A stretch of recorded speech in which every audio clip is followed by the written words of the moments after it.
মাত্র ২ টা আলু দিয়ে আজকে আপনাদেরকে এমন একটা নাস্তা তৈরি করে দেখাবো, যেটা আপনারা একবার তৈরি করে খাওয়ার পরে রোজ, রোজ তৈরি করার জন্য বাহানা খুঁজবেন।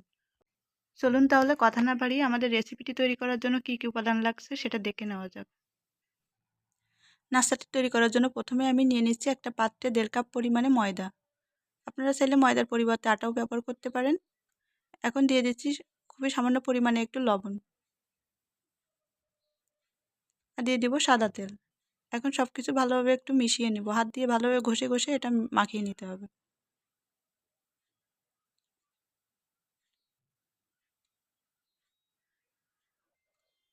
আর আপনার মাখাটা ঠিক পারফেক্ট হয়েছে কিনা এটা বোঝার জন্য হাত দিয়ে মুঠ করে এভাবে ধরে আঙুল দিয়ে প্রেস করতে যদি ভেঙে যায়, তাহলে বুঝবেন যে আপনার মাখাটা পারফেক্ট হয়েছে। এখন অল্প অল্প করে জল দিয়ে আমরা একটা শক্ত ডো তৈরি করে নেব। একেবারে শক্ত না, আবার একেবারে নরমও না, এমন একটা ডো তৈরি করে নেব। এখন উপর থেকে কিছুটা তেল লাগিয়ে আমরা এটা ঢাকনা দিয়ে ঢেকে এক সাইডে রেখে দিব। রেখে দিয়ে চলে যাব এর ভিতরের পুরটা রেডি করার জন্য। তো ভিতরের পুর তৈরি করার জন্য আমি এখানে ২ টা আলু আগে থেকে সিদ্ধ করে হাত দিয়ে একটু ম্যাশ করে নিয়েছি। এখন দিয়ে দিচ্ছি কিছু কেটে রাখা, কুচি কুচি করে কেটে নিয়েছি, দেখতে পাচ্ছেন কিছু পেঁয়াজ পাতা। আর দিয়ে দিলাম গাজর কুচি আর একটা মাঝারি সাইজের পেঁয়াজ কুচি। আর এসব উপাদানগুলো আপনারা আপনাদের প্রয়োজন অনুযায়ী বাড়িয়ে কমিয়ে দিয়ে নিতে পারবেন। আর এখন দিয়ে দিচ্ছি খুবই সামান্য পরিমাণে একটু লবণ, ১ চা চামচ পরিমাণে জিরার গুঁড়া, আর খুবই সামান্য পরিমাণে একটু হলুদের গুঁড়া।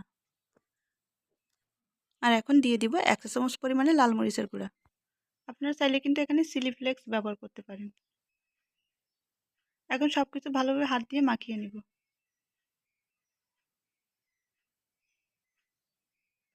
আর এই যে মাখাও কিন্তু হয়ে গিয়েছে।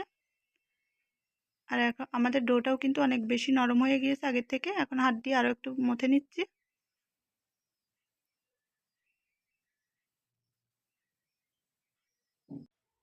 আর এখন আমরা একটা রুটি বেলে নিব।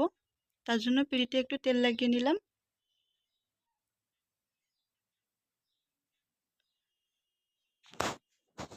আর আমি কিন্তু একটা বড় সাইজের একটা রুটি বেলে নিয়েছি। এখন পুরো রুটিটার ভিতরে আমরা যে নাস্তাটা এই পুরটা রেডি করে রেখেছি ওটা ছড়িয়ে দিব।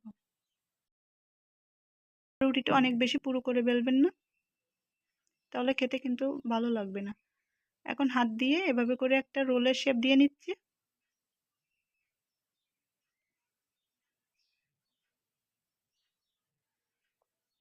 আর নাস্তাগুলো তেলে ভাজার সময় যাতে সাইড দিয়ে পুরটা বেরিয়ে না আসে, তার জন্য আমি এখানে একটু জল লাগিয়ে নিচ্ছি। সাইডে এভাবে করে একটু জল লাগিয়ে দিলে ভিতর থেকে কিন্তু আর পুরটা বেরিয়ে আসবে না। তো আমি এখন একটা কাঁচির সাহায্যে নাস্তাগুলো একটু ছোট টুকরা টুকরা করে কেটে নিব।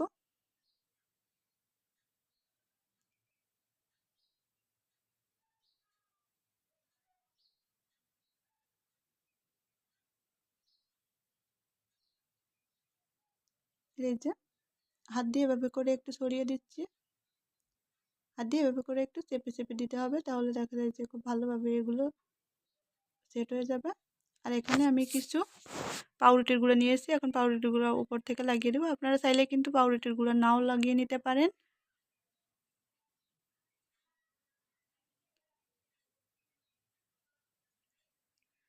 এখন এই সাইডে আমি একটা ডিম গুলিয়ে রেখেছি। ডিমটা গুলিয়ে ভালোভাবে ফেটিয়েও নিয়েছি। এখন এর ভিতরে নাস্তাটা সরাসরি দিয়ে এখন চলে যাব কড়াইয়ে ভাজতে। এটা দেখতে পাচ্ছেন এর ভিতরেও কিন্তু আমি অনেকগুলো নাস্তাই দিয়ে দিয়েছি। নাস্তাগুলো তেলে ছাড়ার পরে চুলার জালটা কিন্তু অবশ্যই লোতে রাখতে হবে।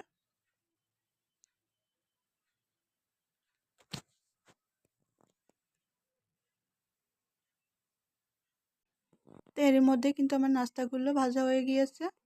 পছন্দ মতো কালারও চলে আসছে। এখন আমি এগুলো তেল ঝরিয়ে উঠিয়ে একটা টিস্যু পেপারের উপরে রেখে দিয়েছিলাম। তারপরে এই যে একটা প্লেটে নিয়ে আপনাদেরকে একটু সার্ভ করে দেখে দিচ্ছি নাস্তাগুলো কেমন হয়েছে। এখন নাস্তাগুলো থেকে একটা নাস্তা নিয়ে আপনাদেরকে একটু ভেঙে দেখিয়ে দিচ্ছি ভিতরটা কেমন হয়েছে। তো ভিতরটা দেখতে কিন্তু খুবই লোভনীয় লাগছে, আর এটা খেতেও কিন্তু খুবই মজা হয়ে থাকে। আর তৈরি করা কতটা সহজ সেটা তো দেখে নিশ্চয়ই বুঝতে পেরেছেন। আর এটা তৈরি করতে যেসব উপাদানগুলো লাগে সেটা কিন্তু আমাদের হাতের কাছেই থাকে। তো আশা করছি আমার এই আজকের এই সহজ রেসিপিটি আপনাদের কাছে ভালো লেগেছে। ভালো লাগলে অবশ্যই লাইক, কমেন্ট, শেয়ার করতে ভুলবেন না। আর পেজে একটা ফলো দিয়ে অবশ্যই পাশে থাকবেন। আজকের মতো এখানেই বিদায় নিচ্ছি। দেখা হবে অন্য কোনো ভিডিওতে। ততক্ষণ পর্যন্ত সবাই ভালো থাকুন, সুস্থ থাকুন। ধন্যবাদ।